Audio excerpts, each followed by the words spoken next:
KTM is gearing up for an exciting debut at EIC May this year, unveiling an impressive lineup of new motorcycles.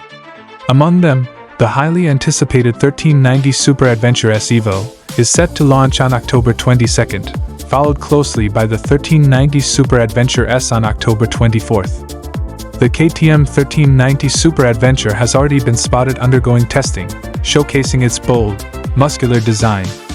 The motorcycle features angular bodywork with sharp lines and a commanding presence. Its front end is highlighted by vertically stacked LED lights, with the top unit positioned horizontally and a secondary LED projector below. Boomerang-shaped LED daytime running lights flank the main units, while cornering lights enhance visibility. Powering both the 1390 Super Adventure S and Evo is a robust 1390cc V-twin engine, the same powerhouse found in the Super Duke, producing 190 brake horsepower and 145 Nm of torque. However, output figures may vary to suit the adventure touring application. This engine will be paired with a 6-speed gearbox that includes a quickshifter, and KTM has teased an optional AMT setup without clutch as well. In terms of hardware, the Super Adventure is expected to feature adjustable USD front forks and a monoshock rear suspension.